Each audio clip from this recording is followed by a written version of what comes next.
dinos por favor a nuestros televidentes cómo está conformada para que podamos ir charlando sobre la misma, ¿te parece? ¿Cómo no? La Subsecretaría de Desarrollo Social y Humano es la subsecretaría del ramo, como se le denomina, es decir, la encargada de coordinar, programar y ejecutar los programas de la Secretaría de Desarrollo Social. Y tenemos a nuestro cargo 8 grandes programas de alto impacto. Eso es. Tienen que ver fundamentalmente con las decisiones del señor presidente de la República, que anunció el 1 de diciembre del 2012 cuando asume el cargo, y tiene que ver primero con el compromiso que hizo de ampliar el programa de adultos mayores, que anteriormente era de 70 años y más, a 65 años y más, es decir, 5 años más se incrementa, exacto, redujo la edad para poderse inscribir y ser beneficiarios, y estos 5 años pues ha representado un padrón de más de 2.5 millones de adultos mayores que hemos incorporado en estos 2 años y medio a este programa. Eso es. El siguiente programa tiene que ver con otra decisión presidencial, otro compromiso del presidente que, recuerden ustedes, hizo en su campaña cuando señaló que había recibido muchas peticiones, exigencias de jefas de familia de este México, que alrededor tenemos de 7 millones, 6.9 millones de jefas de familia que son las responsables, encargadas de ser las titulares de los hogares, quienes llevan el ingreso a los hogares y mantienen a sus hijos, para poderles asegurar y que sus hijos puedan gozar de un apoyo económico en caso de que ellas faltaran por cualquier causa, enfermedad, accidente, etcétera, y que automáticamente opere un seguro para que sus hijos de esas mujeres que lamentablemente fallecen puedan terminar sus estudios. Hasta la universidad, hasta la universidad. El apoyo es de 300 pesos desde que nacen hasta 1,800 pesos, gradualmente va incrementándose, muy parecido a los apoyos que se reciben a través del programa Prospera, antes oportunidades, es decir, quien está en primaria a 300 pesos, secundaria 500 y así. Y esto ha permitido que hoy tengamos ya asegurados a 6.2 millones de jefas de familia a nivel nacional en esos 2 años. ¿Ese programa se llama? Es Seguro de Vida para Jefas de Familia. Y debo decir a ustedes que ya en este momento tenemos prácticamente un poquito más de 15,000 niños huérfanos que ya están recibiendo este apoyo. Caramba. Muy importante también. Perdón, Ernesto, este tipo me supongo, y creo que es importante recalcarlo, porque todo el mundo pensaría que es en las grandes ciudades donde tienen este tipo de apoyo más enfocado. Me supongo que más bien es en los lugares más alejados de la realidad. Prácticamente es en todo el territorio nacional, en zona urbana y en zona rural. O sea, viene en todo el país. Agarra parejito. Agarra parejo porque estos datos los tenemos a partir del censo de cada 10 años del INEGI y cada 5 del ingreso-gasto. Y a partir de ahí tenemos nosotros ya nuestro padrón de aspirantes a registrarse. Y por supuesto se hacen las convocatorias públicas y ya se registran en cada una de las delegaciones. Hoy tenemos prácticamente ya el 100% de las mujeres que son jefas de familia, así la cabeza de un hogar, y quienes llevan el sustento a sus hogares y que viven en condiciones de pobreza. Aquí me gustaría aclarar algo que yo he estado viendo en municipios semiurbanos o rurales incluso, en 5 o 6 años atrás, el famoso Oportunidades era un programa, Hoy Prospera, era un programa que definitivamente era utilizado por los gobiernos en turno o algunos funcionarios de los gobiernos en turno para obtener clientelismo electoral. En este caso y en este momento, lo que yo he podido observar y lo que me han dicho los propios pobladores es que esto se acabó. Supongo que no se ha terminado en su totalidad, pero realmente han superado esa parte, Ernesto. No solo se ha superado la posibilidad de utilizar un programa social para fines electorales. Yo diría que el señor presidente Peña y la secretaria Robles han ido a más. El programa Oportunidades Ayer, Hoy Prospera, donde tenemos incorporadas a 6.1 millones de familias, que si lo multiplicas por 4 integrantes o 4.3, que son los datos estadísticos, o 5 quizás, pues estamos pensando que hay 30 millones de mexicanos en esas condiciones de pobreza. Y ellos son ya quienes son los beneficiarios de este programa. ¿En qué consiste el programa Ayer Oportunidades, Hoy Prospera? En recibir apoyo en 3 componentes fundamentales. 1, un apoyo económico para que puedan sus hijos estudiar. 2, un apoyo económico para su alimentación. Y 3, un apoyo económico para ser atendidos a tiempo, con calidad, en materia de salud. Son 3 componentes. Y hoy el señor presidente dice, a ver, el programa, debo decir que es el único programa que tiene el reconocimiento del Banco Interamericano de Desarrollo, el BID, o sea, es un programa muy bien estructurado, muy bien fundamentado y con buenos resultados. Pero, como estaba diseñado antes de esta administración, pues solo era un poco la política asistencialista, ¿no? Que levanto mi mano y me das mi beca para estudiar, mi beca para comer y mi beca para atenderme médicamente. Al final, por eso di el nombre tan importante de beneficiarios, 30 millones, ¿no? Más o menos. De los 55 hoy millones de pobres, 30 millones están en ese programa.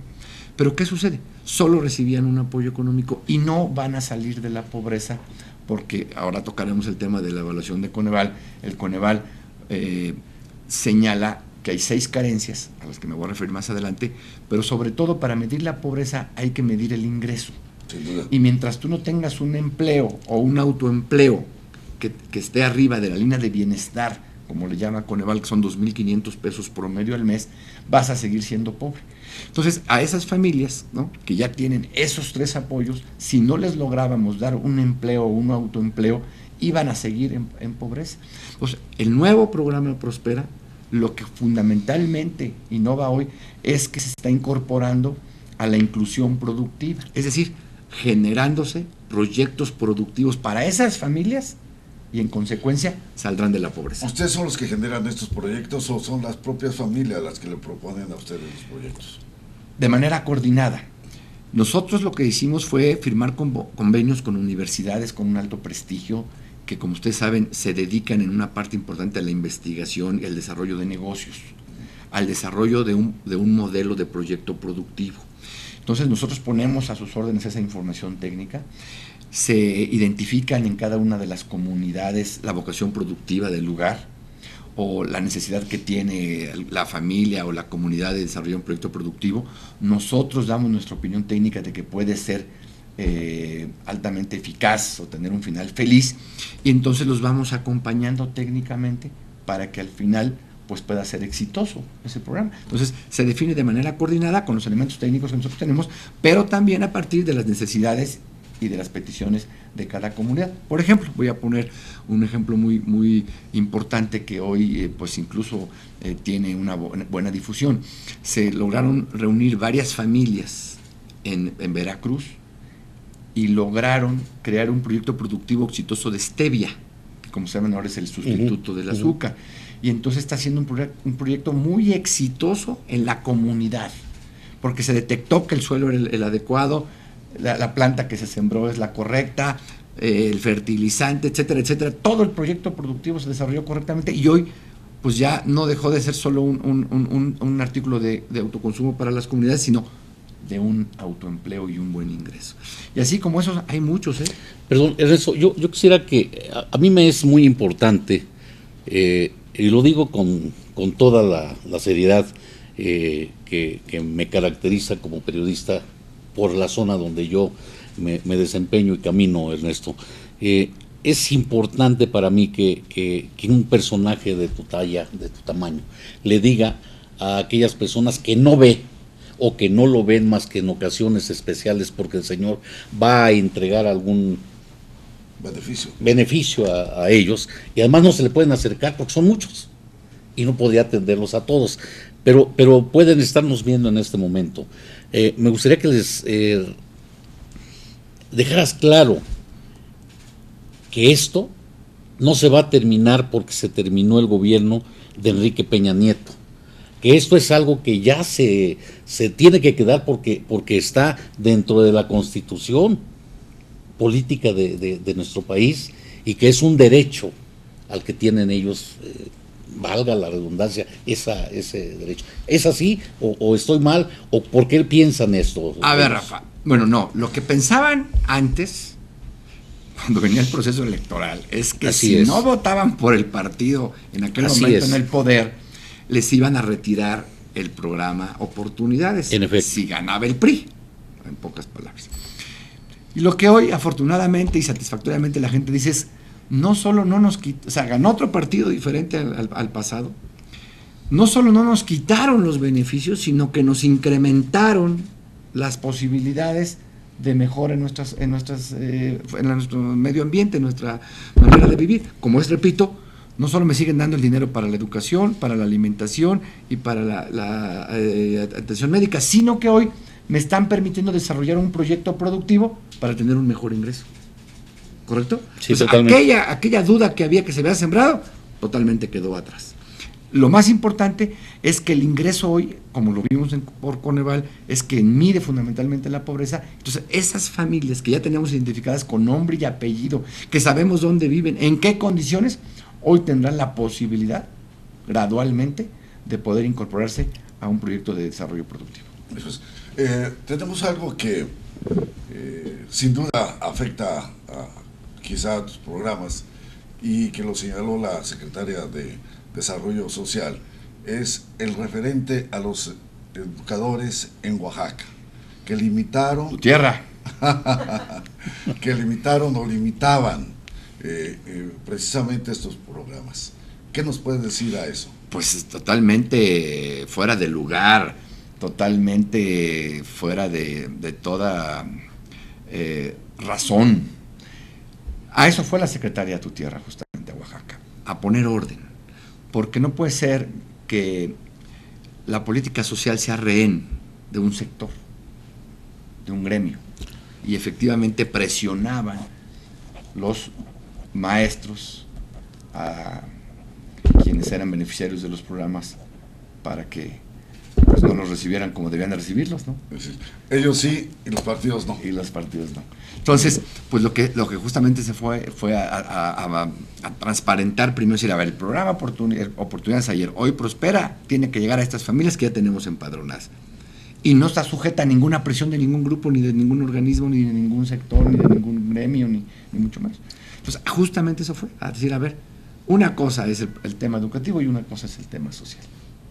Y afortunadamente se corrigió, se quitaron las presiones y ya se encaminó el programa y llega a las familias que realmente tienen Perdón, derecho. creo que a lo mejor hasta resultan incómodas algunas de las preguntas que yo te haga, como siempre. Para eso estoy, Rafa. Como Para siempre, contestar. como siempre lo hemos hecho, mi querido Ernesto, pero me gusta hacerlo porque eres un hombre que contesta con la verdad, por lo menos con lo que siente.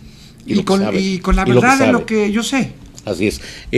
Estamos hablando de que Rosario Robles, la secretaria de Desarrollo Social, fue a poner orden con respecto al programa Prospera y todos los programas Así que es. están allegándose a la población más vulnerable de nuestro estado tan hermoso. A que no se les condicione Así es. a los beneficiarios por esto- parte de la CENTE. Hablabas tú de una política social rehén. Sí. Solamente la política social o todas las situaciones políticas y sociales que tiene el gobierno federal y estatal, que estaban tomadas como rehenes por esta bola de vándalos, que no todos son, entre otras cosas, que hay gente muy Claro, valiosa dentro de algunos ellos. integrantes, claro. Habrá gente muy valiosa dentro Claro, de ellos. sin duda hay. Pero a lo que voy es, esto no es nada más Sedesol o educación pública o cualquiera de las dependencias del gobierno federal. Aquí debe haber un orden. Espero que Respeto así al me lo Estado digas. de Derecho. Respeto al Estado de Derecho. Y debe de ponerse orden. ¿Con quién? Con la autoridad. Por ¿Y quién parte es la de la autoridad? autoridad. Por la Policía Federal, la Policía Ministerial, el Ejército mismo, qué sé yo. Pero alguien debe poner orden y acabar con esa bola de pandilleros que existen dentro del magisterio. Y dejar que los que sí están trabajando bien, pues salgan adelante. Ahora, eso lo va a hacer el gobierno de Enrique Peña Nieto, Lo está porque haciendo. ha sido muy criticada la actitud de él, muy tibia, mi querido No, Ernesto. yo creo que no. A ver, yo no coincido contigo, Rafa. Tan es así que la secretaria tiene ya 8 días en Tu Tierra, recorriendo los Hablamos de municipios. Sedesol, y eso me queda claro Estoy que hablando están de trabajando Sedesol, muy que bien. es del que puedo hablar. Pero sí debo decir algo. Si algo ha hecho el señor presidente Peña es que se respete el Estado de Derecho, negociar, conversar, platicar antes de que entre la fuerza pública. Pero sí creo que se logró esta semana reconsiderar, reorientar, transparentar y direccionar la política social que estaba siendo rehén de la gente, de algunos miembros de la Perfecto. Perdón, ¿eh? Vamos a un corte y retornamos. Claro que sí. Gracias.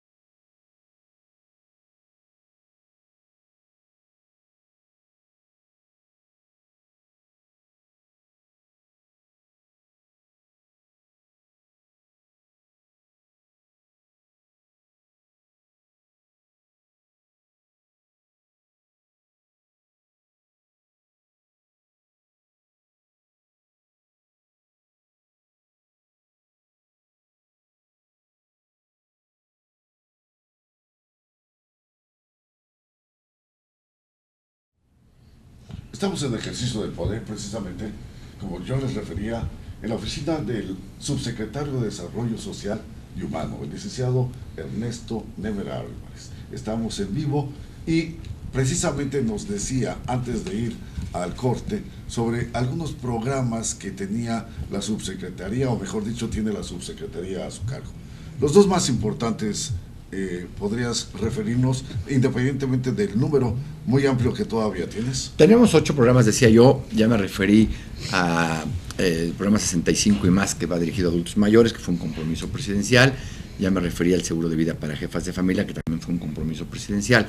Pero me parece que vale la pena destacar otro. Mira, hay un programa que se llama Empleo Temporal. Es un programa muy importante porque va dirigido directamente al ingreso de las familias. Se pagan jornales, es decir, dinero. Se paga hasta 2 jornales al día, que es un poco menos de los salarios mínimos, que va directamente al bolsillo de la gente y que contribuye justamente a el ingreso y en consecuencia que las familias estén en mejores condiciones. Y a regenerar la economía. Y a regenerar la economía local, Así que es es muy importante. ¿Qué se hace con este programa? Fundamentalmente se hacen obras de infraestructura social básica comunitaria, es decir, se arreglan los caminos, se pintan las fachadas de escuelas, se arreglan los parques, se limpian los ríos, las lagunas, se ayuda a mejorar las banquetas, ese tipo de obras de infraestructura social básica menor, ¿correcto? Y se les paga su jornal. Entonces ha sido muy importante porque realmente se ha mejorado la imagen urbana de muchas comunidades y si no fuera por este programa no habría. Y de este presupuesto, que son 1.300 millones de pesos al año, tenemos la obligación por ley de reservar el 30% para atender los casos de inclemencias del tiempo, como por ejemplo cuando vienen los huracanes, cuando vienen los ciclones, cuando vienen ese tipo de fenómenos, se entra con brigadas comunitarias a limpiar las calles, por ejemplo, ¿no? A limpiar las zonas turísticas, a repintar, a repellar, y también con este recurso se entra a apoyar, por ejemplo, en algún momento de crisis a los pescadores de Baja California. Entonces es un modelo importante que, repito, en un momento de crisis y de que no se genere un ingreso, entra automáticamente como si fuera un empleo temporal, como se le llama. Eso es. Ahora bien, este empleo, como bien referías, sin duda, y yo te lo asentaba, era la regeneración de la economía local.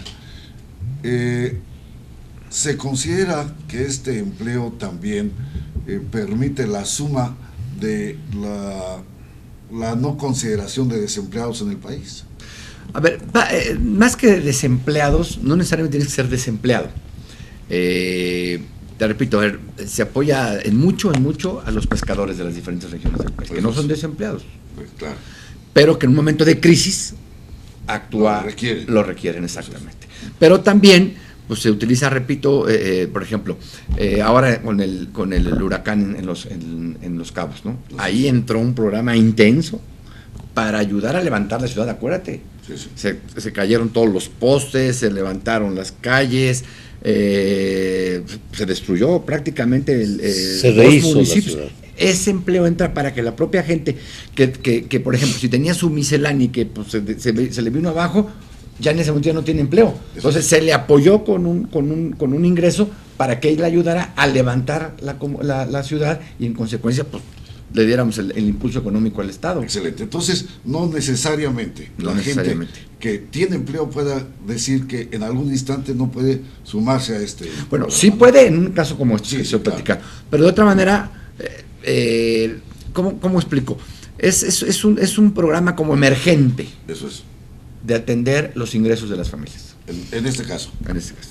Perdón, suena a lo mejor medio irónica la pregunta, pero ¿no será con este tipo de apoyos tan firmes, tan fuertes, tan rebuscados, tan redondeados más bien, elaborados, que en un momento dado, mi querido amigo, pues ya me lo dieron, gracias, y vuelvo a poner mi manita? No, porque es decir, realizan acciones, o sea, no se lo estás ¿qué va a dando a cambio pasar? de nada. ¿Qué va a pasar cuando se termine la administración?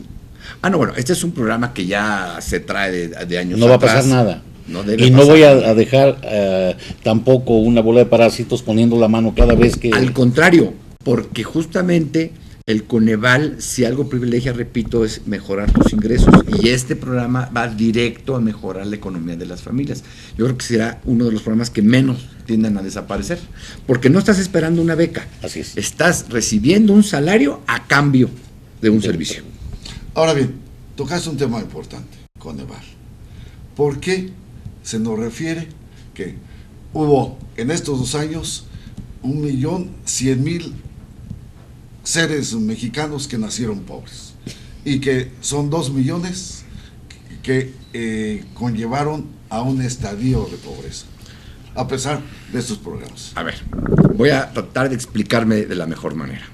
El Coneval es el Consejo Nacional de Evaluación del Desarrollo Social, el organismo autónomo del gobierno federal que se encarga de evaluar la pobreza.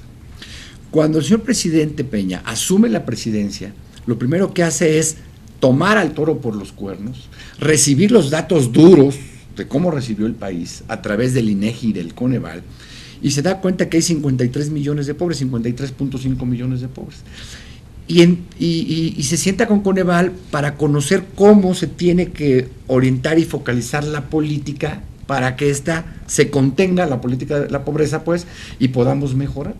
Y Coneval le dice, señor presidente, es que hoy la política se evalúa a través de carencias e indicadores, que son los derechos sociales consagrados en nuestra Constitución, Rafa, que tú te referías, que es el derecho a una buena educación. Entonces, tú tienes que mejorar educativamente para dejar de estar en pobreza. ¿Qué significa? Que quienes tienen la edad para terminar la primaria la terminen, quienes tienen la edad para terminar la secundaria la terminen. ¿Por qué? Porque si no terminan su educación están condenados a ser pobres, porque no van a tener la posibilidad de conseguir un buen trabajo y en consecuencia un buen ingreso. Segundo, todos tenemos el derecho de estar atendidos adecuadamente en materia de salud, porque si no te mueres por no ser atendido, porque no tienes un buen médico, porque no tienes medicina. Si tú no eres atendido oportunamente en las buenas clínicas, tienes una carencia, en consecuencia eres pobre, dice Coneval, ¿correcto? La tercera carencia es a la alimentación. O sea, tú tienes que tener una buena alimentación las 2 o 3 veces al día y nutritiva. Si no la tienes, estás en pobreza alimentaria. Es otra carencia. Otra más que manejan. La mejora de servicios al interior de la vivienda. ¿Qué significa? Que todas las viviendas de este país, para no estar en carencia de vivienda, deben tener piso firme, ya no piso de tierra, piso firme, cemento, muro firme, techo firme y un cuarto adicional, que le llamamos hoy el cuarto rosa, para evitar la violencia intrafamiliar. Si tú mejoras esas 4 condiciones, simultáneamente esa vivienda deja de estar en pobreza, ¿correcto? Luego hay otra que es la carencia de la vivienda al exterior, que significa que todas las viviendas deben tener agua potable, drenaje y electricidad. Si no tienen las 3 carencias atendidas simultáneamente, está en pobreza, ¿correcto? Y la última es el trabajo, el empleo. Entonces, así se mide la pobreza. O sea, tú tienes 6 carencias, que son los 6 derechos sociales, y tienes que simultáneamente mejorar en todos. Si mejoras en todos, estás en pobreza. Ahora, ¿por qué 2 millones de pobres? Ya decías tú, primero, porque nacieron 1.100.000 en condiciones de pobreza. Entonces ya nada más estamos cargando 900,000 más, ¿correcto? Esos 900,000 más, ¿por qué? La respuesta es la que señalaba yo hace unos minutos. Hay una línea de bienestar social, le llama Coneval, que son 2.500 pesos como ingreso por persona. Si esas personas ganaban un poquito menos, un poquito más que esos 2.500, pero hoy ya no les alcanza para comprar lo mismo, están en condiciones de pobreza, ¿correcto? Es decir, entonces, ¿el salario disminuye o los insumos se incrementan? Exactamente. O el número de miembros de la familia sube, pues hay un gasto mayor. Exactamente. Por ejemplo, hay 4 miembros de la familia, 2.400, 2.500 pesos son 10,000 pesos, pero ya nació otro, entonces ya esos 10,000 lo divides entre los 5. Y automáticamente. O ascendió a un nivel superior el niño, y que por lo tanto los gastos son mayores en el entorno de la cuidación, y ese ingreso, por lo tanto, se ve disminuido. Por persona. Claro. Entonces esas personas ya están en condiciones de pobreza. ¿No es así? Por eso el señor presidente lo que ha señalado es que necesitamos mejorar nuestro crecimiento económico, porque la única manera de combatir la pobreza, acuérdate que es generando riqueza. Sí. Y la riqueza se genera a través de 2 fenómenos. La inversión privada, que genera empleos y buenos empleos y mejores salarios, y el autoempleo, que es al que nos estamos refiriendo, que es el desarrollo de proyectos productivos al interior de las viviendas. Perdón, esto es, como todo lo que has estado diciendo, mi querido subsecretario, muy importante. Eres una de los políticos o de los funcionarios a los que más se les cree. Curiosamente, si tú no lo sabes, yo sí. No, y eso me gusta decirlo porque... No me río en el entorno de que a él se le crea, ajá, sino lo que has dicho, la verdad, ¿no? Así es, así es. Debo de decírtelo porque si supieras la cantidad de saludos que me pidieron darte, no terminaríamos la entrevista. Gracias, Rafael. Porque es gente que te aprecia. Muchas y que gracias. no ha estado cerca de ti, pero sabe quién eres. Creen en lo que tú dices. Esto viene a colación porque me gustaría que hicieras algo, que no es tu chamba, pero creo que se vale. Y creo que se vale por ti y por la gente que estoy yo hablando. En este momento se habla de que se va a privatizar el agua.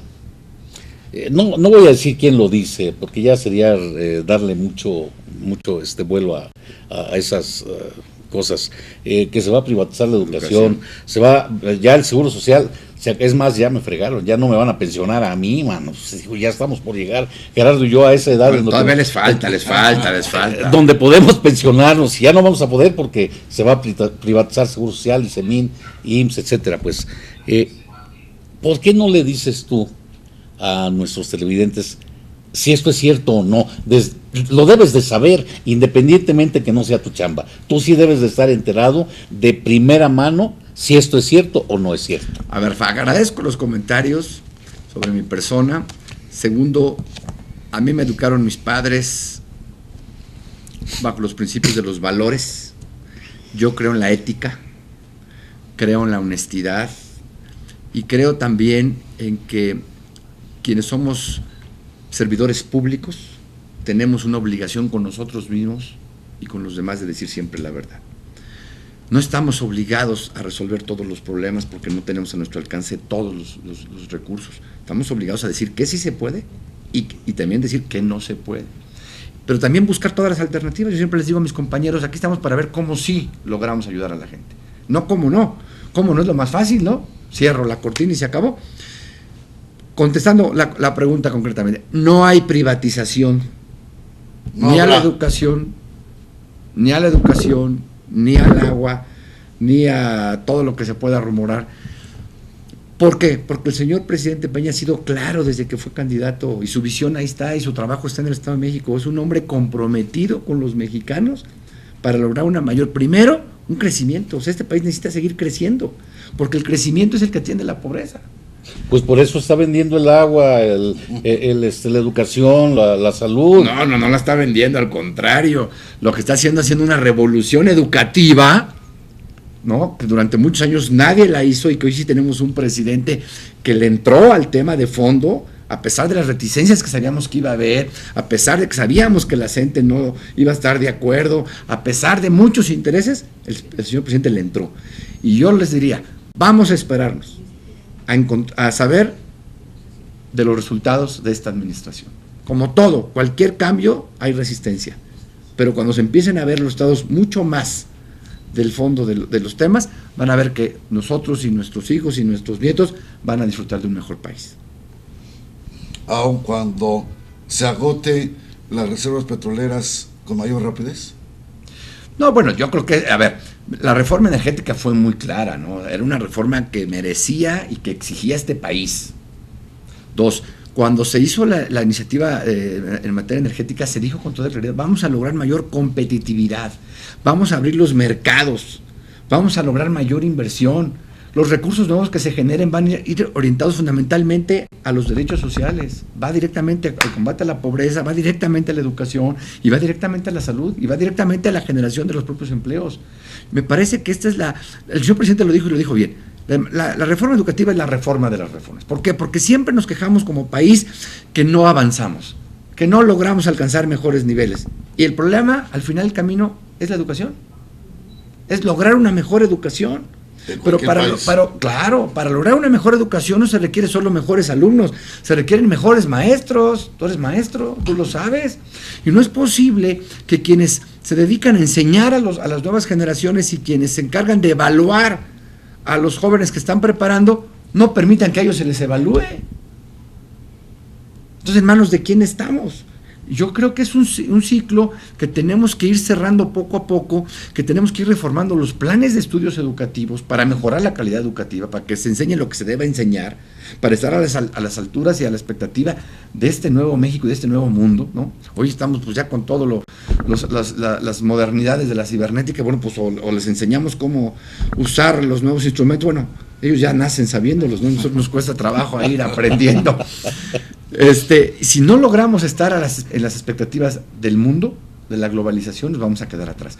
Por eso me parece que la reforma educativa es la reforma de las reformas, como se ha dicho, es donde tenemos que trabajar muy fuertemente, por eso tanta reticencia. Sin embargo, ahí va, no se puede ver al día siguiente, no, al año siguiente tampoco, se verá más adelante, pero era impostergable la reforma educativa. Y la reforma energética nos va a dar, estoy seguro, como en otros países, como ya lo vimos, una mayor estabilidad como país, más recursos y sobre todo un mayor crecimiento. Hay algo que quisiera preguntarte. Los mexicanos que migran, ¿qué hace la Sedesol por esos mexicanos que tienen que desafortunadamente que irse de nuestro país para buscar mejores estadios de vida? Tenemos un programa, Gerardo, que se llama 3x1 para migrantes, que como sabemos es un programa que va dirigido a realizar obras de infraestructura social básica también, y hoy a desarrollar proyectos productivos para las familias de los migrantes que se quedaron en México. Es un programa que tiene un presupuesto aproximado de 1,700 millones de pesos al año, donde una parte lo pone la federación, otra los estados, otra los municipios si tienen, pero la parte importante es la que aportan los migrantes. ¿Por qué? Porque nuestros hermanos migrantes han tenido el valor de salir de este país, de buscar una nueva oportunidad en otro país diferente, totalmente distinto a lo que ellos conocen, a su alimentación, a su cultura, a su idiosincrasia, logran pasar con vicisitudes muy duras a Estados Unidos, ¿no? Con llantos, con con muchos sufrimientos, y sin embargo llegan a otro país diferente, se ponen a trabajar, son exitosos, y luego todavía de su dinero aportan a su México querido, como me dicen. Y a través de este acuerdo de voluntades se hacen muchas obras y acciones, decía yo. Se mejora la iglesia de la comunidad, se mejora la escuela del pueblo, la clínica, el camino, una cancha deportiva, la plazuela, con esos recursos. Pero hoy estamos también migrando un poco esos apoyos para desarrollar proyectos productivos, porque si no vamos a seguir en lo mismo. O sea, vamos a mejorar la clínica, pero la gente no va a salir de pobre porque no tiene un mejor ingreso.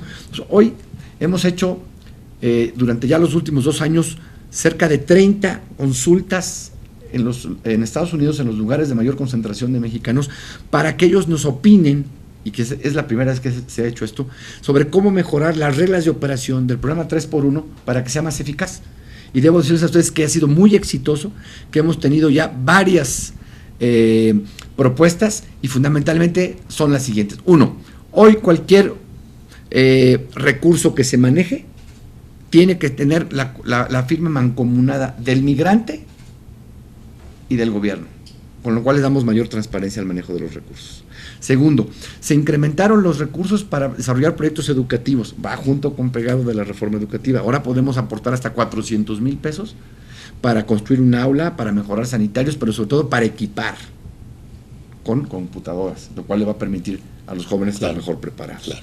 Estamos desarrollando proyectos productivos, como les decía yo, les regulamos muchos de los trámites que se tenían, de tal suerte que hoy este programa tiene un redireccionamiento que permite ser mucho más eficaz, atender más a las necesidades de los migrantes, pero sobre todo lograr que las familias que se quedaron en México tengan un ingreso y un empleo. Perdón, ¿necesitamos un minuto de tiempo o le podemos dar camino?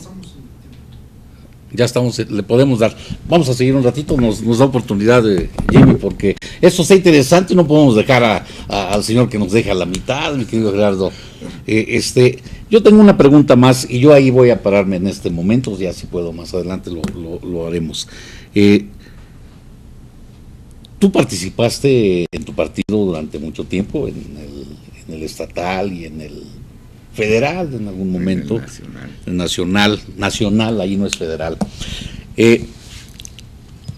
Había muchos rumores de nuestro gran amigo César Camacho, no se va, se queda, es que es el único que vino a ponerle el cascabel al gato y bla, bla, bla. Ya se fue, o ya finalmente ya se va. Y llega alguien, yo no sé si bueno o malo para el sistema. Sé que es un hombre capaz, sé que es un hombre con una visión diferente quizá, pero con mucho estilo propio. ¿Crees tú que vaya a haber algún cambio especial en el Partido Revolucionario Institucional en los meses por venir? Ya no digo en los años. Sin duda. Mira, yo tengo la fortuna de conocer a Manlio Fabio Beltrones desde hace muchos años. Cuando asistía yo a la Secretaría de Gobernación hace 20 y tantos años a acompañar a mi jefe en ese entonces, el licenciado Emilio Chorifet, a saludar a don Fernando Gutiérrez Barrios, aquí cerquita, a 3 cuadras está Bucarest. Así es. Y ahí conocí a Manlio. Y la verdad siempre he tenido una de las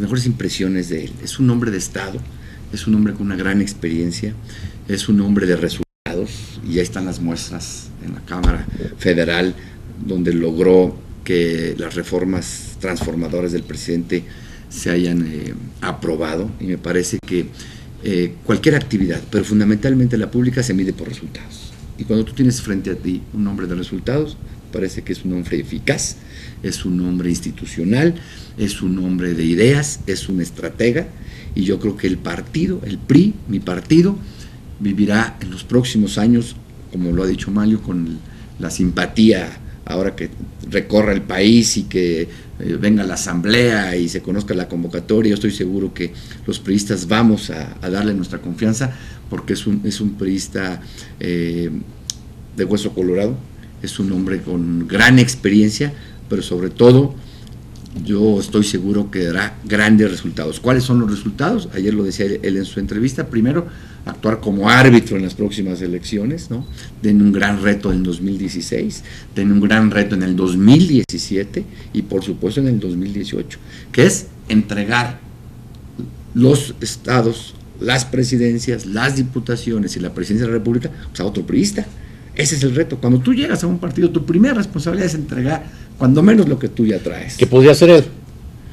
Bueno, él no se ha hablado de que él vaya a hacer. Lo que él dijo fue: tengo el reto 16 y tengo el reto 17. Ya el 18 todavía le falta. Para concluir sobre tu tema, ya hablaste de algo muy importante: esfuerzo. En este tiempo que tú estás al frente de esta subsecretaría, ¿cuál ha sido, en tu experiencia personal, el mayor esfuerzo que has puesto y la mejor respuesta a ese esfuerzo que tú has presentado en todos estos programas? ¿Te refieres a la subsecretaría? Sí, claro. Mira, yo debo decir que es un gran privilegio ser subsecretario de Desarrollo Social. Y es un gran privilegio porque trabajar cerca de la gente es lo más importante. Cuando te corre sangre sensible por tus venas y logras ver en las miradas de la gente, de los niños, de los adultos mayores, de las mujeres, cómo con un apoyo les transforma su vida, cómo con una ayuda se sienten fortalecidos a su interior, cómo cuando les cambia su piso de tierra por un piso firme, que tienen viviendas de 3x3, de 3x4, de 4x4 y logras cambiar eso y ver que los mexicanos son gente muy agradecida y muy reconocida, y después de que les haces esa pequeña obra les quitas ya sus muros y sus techos de cartón, de plástico, y le pones una fibra de fibrocemento en el techo donde ya no permite que permee el agua y el polvo y el calor y todo eso, y que ves que les haces un cuartito adicional, les pones una estufa ecológica donde ya no respiran los niños hacia adentro de la vivienda todo el carbono, sino que ya tiene una salida al exterior, y donde les pones ya un bañito ecológico. Cuando tú te das cuenta cómo su alma, su corazón, su expectativa de vida se transforma, y te dicen, no tengo con qué darle gracias, ahí es donde justamente, Gerardo, Rafa, te das cuenta que trasciende mucho tu trabajo. No importa quién sea el subsecretario, no importa, ellos solo confiaron en Enrique Peña Nieto. Lo importante es que nosotros que ayudamos al presidente tengamos esa sensibilidad para poder permear y lograr transformar gente. Si tú me preguntas cuáles son tus mayores satisfacciones, todas. Es que todo lo que aquí hacemos ayuda a la gente. Mira, lo mismo a un adulto mayor que tiene 65, que ya no trabaja, que le lleve su apoyo bimensual, que son 1,160 pesos, y que con eso pueda comprar sus medicinas, que con eso pueda comprar sus zapatos. ¿Con qué cambias esa satisfacción?